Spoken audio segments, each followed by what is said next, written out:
Selain mempunyai banyak penggemar dan disukai karena tampilan desainnya yang good looking, Honda CBR 150R adalah sport fairing 150cc yang selalu mendapatkan hujatan dari para netizen. Panen hujatan ini bahkan nggak hanya menyasar generasi tertentu saja, namun semenjak motor ini dilahirkan, sebenarnya sudah ada beberapa hujatan yang dilontarkan pada CBR 150R ini. Lantas, kenapa CBR 150R selalu dihujat? Dan apa saja yang menyebabkan motor ini selalu mendapatkan hujatan? Oke, langsung saja kita bahas di sini.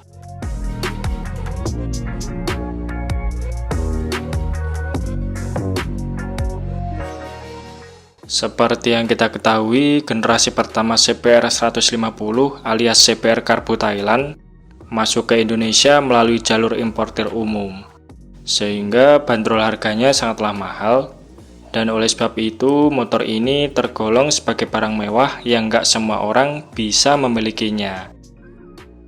Meskipun harganya mahal, CBR 150R Karbu cukup diminati di pasaran dan sukses menjadi motor bergengsi tinggi yang sangat diidolakan oleh kalangan anak muda. Namun, semua nilai eksklusif tersebut seakan berubah ketika pabrikan Minerva merilis versi tiruan CBR 150 Karbu, yaitu Minerva 150R. Minerva 150R hadir dengan tampilan desain mirip CBR 150 Karbu, sehingga di mata orang awam, kedua motor ini sangat sulit dibedakan karena saking miripnya. Kemunculan motor inilah yang kemudian memicu image CBR 150 jatuh. Pasalnya Minerva 150R ditawarkan dengan bandrol harga 16 jutaan, alias nggak sampai setengah dari harga CBR 150 Karbu.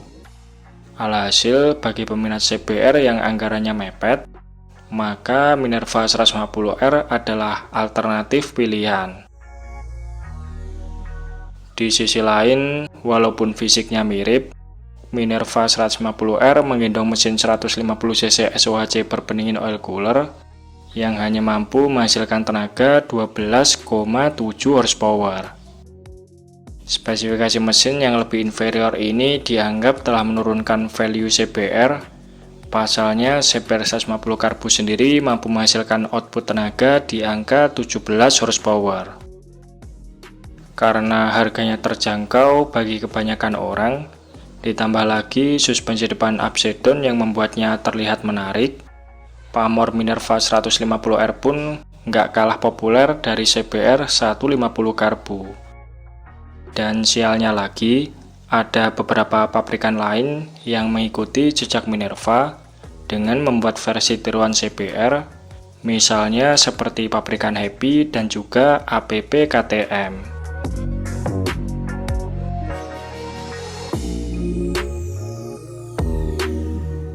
Lambat laun, euforia konsumen terhadap CBR 150R Karbu pun anjlok total, apalagi tak sedikit dari pengguna Minerva yang memasangi striping CBR agar tampilannya semakin mirip.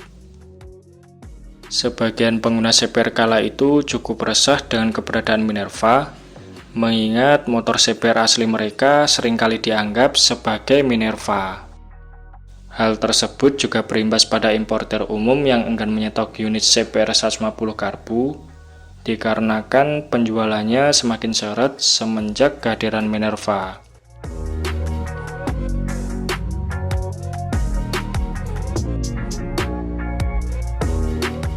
Pada generasi kedua CBR 150, lagi-lagi motor ini masih bermain sendirian tanpa satupun pesaing, sehingga CBR tidak mendapatkan banyak komplain dari segi performa ataupun fiturnya, karena tidak adanya kompetitor yang menjadi bahan perbandingan. Namun, di sisi lain, sebagian orang kurang suka dengan tampilan desain CBR 150 generasi kedua ini, terutama pada bagian headlamp yang dimensinya melebar, serta berbentuk layaknya sebuah celana dalam, sehingga generasi kedua CBR 150 ini kerap kali mendapatkan julukan sebagai CBR sempak.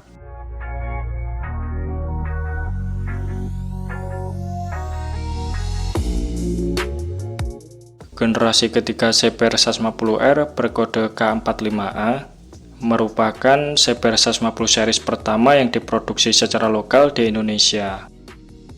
Pada generasi ini, CBR 150 mendapatkan hujatan kopong. Pasalnya terdapat celah atau rongga pada bagian mesin yang diakibatkan karena penggunaan rangka teralis baru yang dimensinya lebih kecil dibandingkan rangka twin spar generasi pendahulunya. Padahal kalau dilihat dari segi performa, rangka teralis ini mempunyai kelebihan, diantaranya adalah kekuatannya yang bagus menahan getaran dan lebih fleksibel ketimbang rangka twin spar yang karakternya cenderung kaku. Selain mendapatkan hujatan kopong, CBR generasi ini sepertinya dikait-kaitkan dengan versi sebelumnya, di mana jika versi sebelumnya dijuluki CBR sempak, CBR K45A mendapatkan julukan CBR kutang karena bentuk headlampnya terpisah menjadi dua bagian seperti bentuk sebuah kutang.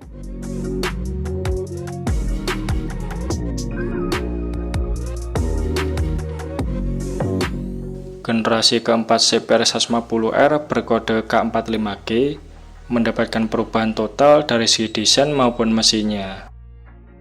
Meski cukup disambut baik berkat tampilan desainnya yang terkesan lebih sporty dan agresif, namun di sisi lain motor ini juga mendapatkan banyak sekali hujatan. Di antaranya adalah karena bentuk windshield-nya yang terlalu kecil dengan ketinggian rata dengan stang. Sesuai dengan namanya, windshield yang seharusnya berfungsi memecah angin agar tidak terkena kepala pengendara ini justru kurang begitu berfungsi sekalipun penggunanya menundukkan kepala ketika mengendarainya. Alhasil pengguna yang merasa windshield CBR kurang tinggi pun menggantinya dengan model aftermarket dan hasilnya malah jadi seperti jamet Kuproy. Untungnya perkara windshield ini segera diatasi dengan merilis versi facelift-nya, yaitu CBR 150R K45N pada tahun 2018. Hujatan selanjutnya adalah bagian rangkanya yang seringkali dijuluki sebagai rangka jemuran. Entah karena materialnya kurang bagus, konstruksinya kurang kuat, atau proses pengerjaannya kurang maksimal, dulu rangka teralis ini sempat viral pada masanya akibat banyaknya kasus rangka patah.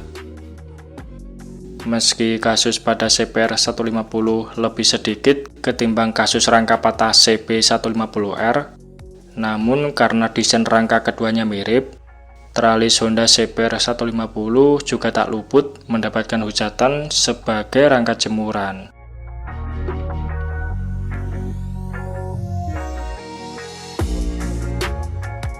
Hujatan berikutnya yang juga tak kalah ramai dari motor ini adalah mesin DOHC CBR yang dijuluki sebagai DOHC Hello Kitty atau DOHC klotok-klotok. Hujatan ini bahkan masih berlaku sampai generasi CBR terbaru karena sejak tahun 2016 Honda tidak banyak melakukan perubahan pada mesin ini. DOHC Hello Kitty lebih ditujukan sebagai julukan untuk DOHC Overstroke, yang mana konfigurasi ini memang jarang ditemui, soalnya kebanyakan mesin DOHC adalah overbore, dengan ciri khasnya yaitu mempunyai nafas yang panjang. DOHC Overstroke dinilai telah menghilangkan ciri khas generasi CBR terdahulu, yang dikenal mempunyai limiter RPM tinggi, sedangkan mesin CBR Overstroke ini dirancang untuk torsi RPM bawah yang lebih bagus, sehingga karakter nafasnya pun tidak sepanjang DOHC Overbore.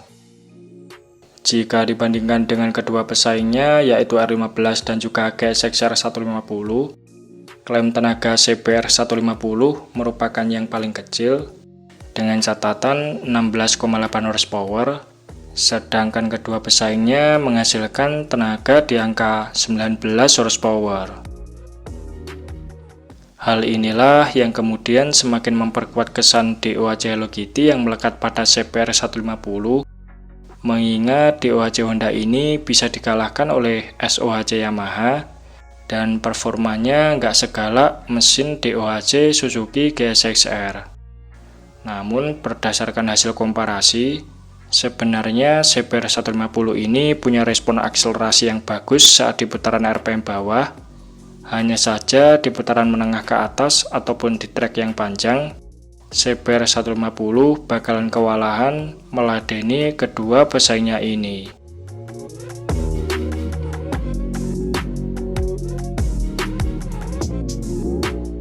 Kelemahan lain dari mesin DOHC Hello Kitty ini adalah suara klotok-klotok yang disinyalir penyebab utamanya adalah tensioner rantai keteng yang lemah, sehingga menyebabkan rantai keteng kendor dan menimbulkan bunyi klotok-klotok.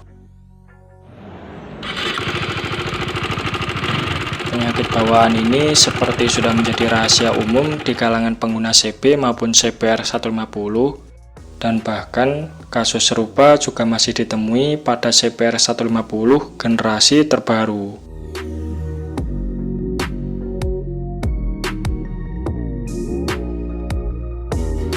Generasi kelima CBR 150 berkode K45R yang dirilis pada tahun 2021 lalu mendapatkan perubahan besar pada sektor desainnya yang dimiripkan dengan desain sang kakak CBR 250RR. Namun meski secara keseluruhan garis desainnya mirip CBR 250RR, ternyata riding position motor ini masih agak tegak alias memakai stang upper yoke yang seolah menghilangkan kesan sport tulen yang ada pada CBR 250RR.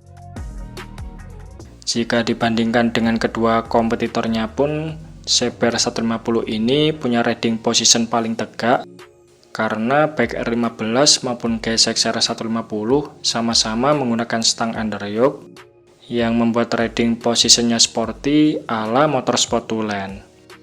Padahal kalau kita lihat iklan komersial all new CBR 150 ini berbunyi, saatnya melesat bebas di jalan. Rasakan sensasi racing motorsport sesungguhnya.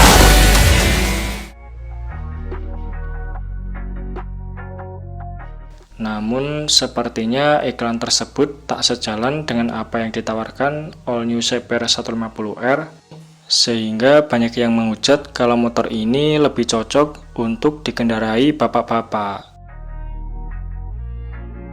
Fitur lain yang sampai sekarang masih jadi bahan hujatan karena belum juga ditambahkan pada generasi kelima CBR 150 adalah fitur engine cut-off, yang mana fitur ini adalah fitur standar yang seharusnya ada pada sebuah motor sport. Meski terlihat sepele, namun engine cut-off sangatlah berguna. Pasalnya ketika mengendarai motor sport, semua tangan harus bekerja mengendalikan gas, stang, rem maupun kopling, sehingga engine cut-off ini sangat diperlukan, terutama agar saat mematikan mesin lebih simpel tanpa harus susah payah untuk memutar kunci.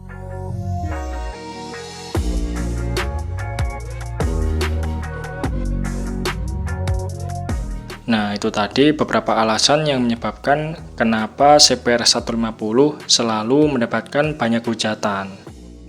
Oke, mungkin itu saja sedikit pembahasan kita di video kali ini. Terima kasih sudah menonton. Sampai jumpa di video-video Bang Rossi selanjutnya.